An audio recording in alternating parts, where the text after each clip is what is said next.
Inequalities. We're going to begin by looking at graphing inequalities like y is greater than 2. I'm going to cycle through quite a lot of examples here. I'll pause the video after I show you each one and you can have a go yourself, and then I'll go through the whole thing explaining it at the end.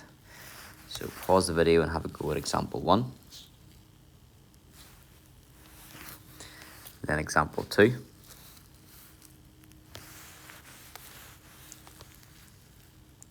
Example 3. And example 4. Okay, let's begin by looking at the knowledge you need to know.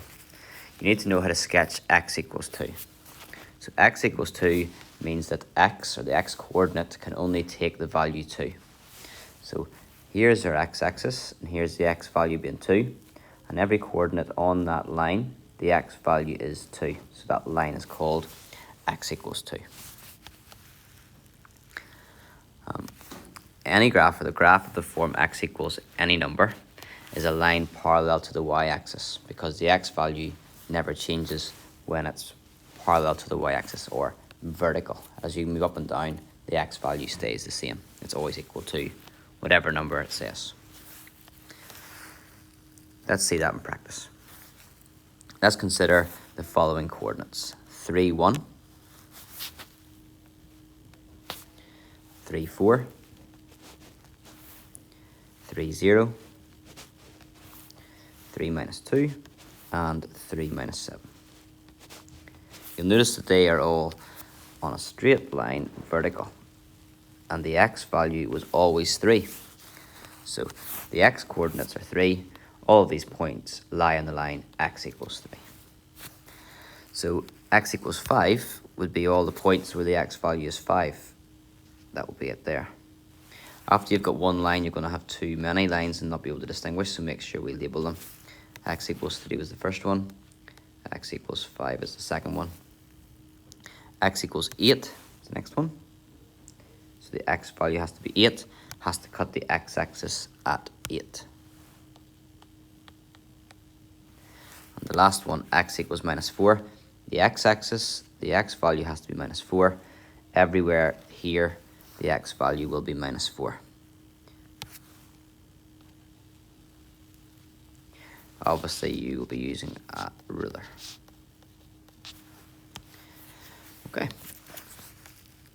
Likewise, the graphs of the form y equals is a line parallel to the x-axis, or a horizontal line, because the y value never changes. Let's see that in practice. Y lines are horizontal.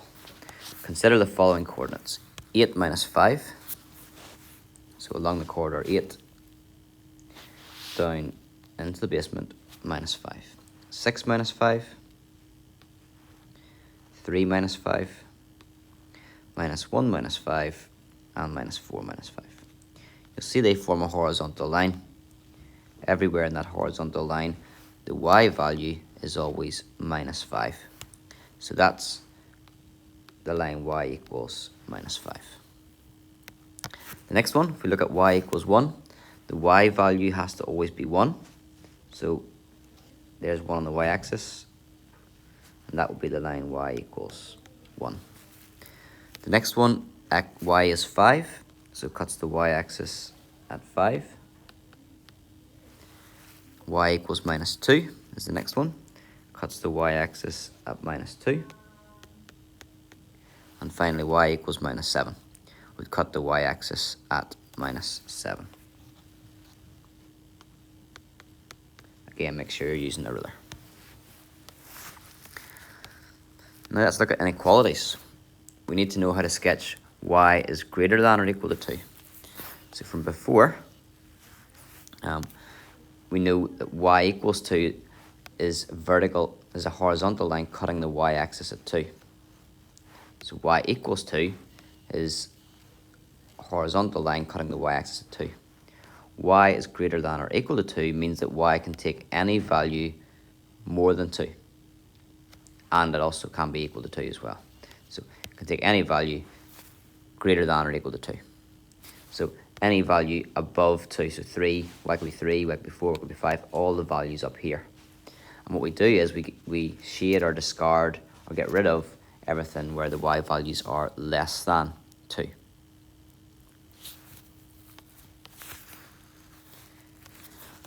Any inequality can be represented graphically as a region on one side of a line. Inequalities which have less than or greater than are represented by a dashed line. Inequalities which have less than or equal to or greater than or equal to are represented by a solid line.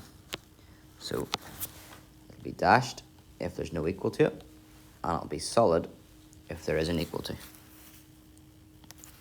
If we consider the following inequalities, if y is greater than minus 2, because it's not equal to, it'll be a dashed line at y equals minus 2.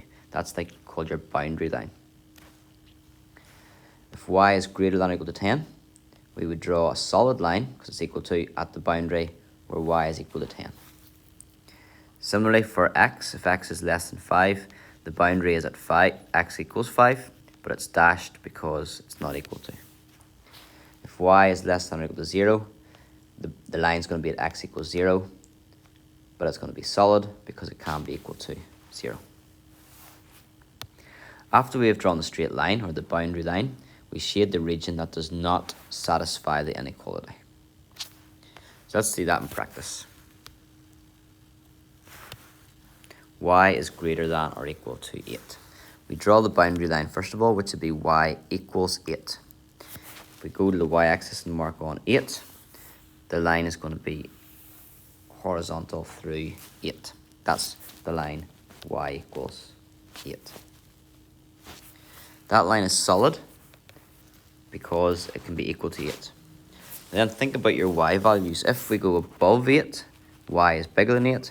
If we go below 8, y is less than 8. So we want greater than 8, not less than 8. So we discard anything where the y value is less than 8. So the correct region where y is greater than or equal to 8 is above. Now we've got x is less than minus 3. So we draw our boundary line, and that's when x equals minus 3. So find your x-axis and go to minus 3. Draw your boundary line, vertical line through minus 3.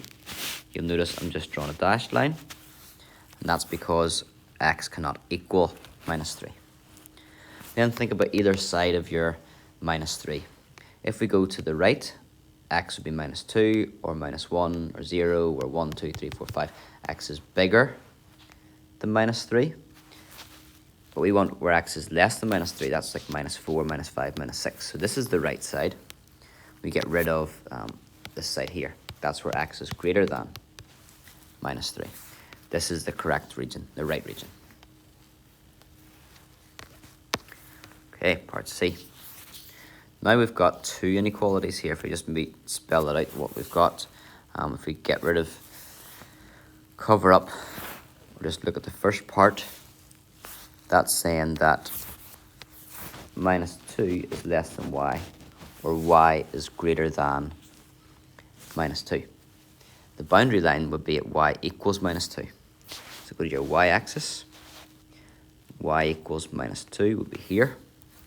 And draw your horizontal line through minus 2.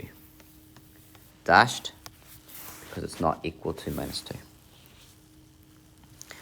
We'll worry about the inequality later. We'll just get the boundary lines for a second. The other one then, it says also that y is less than or equal to 10. So it's saying two things. Y is less than or equal to 10. Go to your y-axis and find 10. And draw your line. This time it will be solid, because y can equal 10. So where is this area where y is greater than minus 2 but less than 10? Well, less than 10 means it has to be below 10. Greater than minus 2 means it has to be bigger than minus 2. So in here is the correct region. So we can get rid of this here. That's where y is less than minus 2. We can get rid of this region. That's where y is bigger than 10. And part D, we've got two things being said here. It's a double inequality. So the first thing is that 7 is bigger than x, or x is less than 7. So we find where x is 7, where x is equal to 7. Mark it on here. And draw our line vertical through 7. Dashed line because it's not equal to 7. Then the second thing that's been said is that x is greater than or equal to 1. So if you find 1 on the x-axis and draw your line, it's a solid line because x can be equal to 1. Equal part here. So we're looking for a value of x that's bigger than 1 but less than 7, and that's in here. For example, 2, 3, 4, 5, and 6. They're bigger than 1, but they're less than 7. So we can get rid of anything less than 1 or anything bigger than 7. And that's the required region.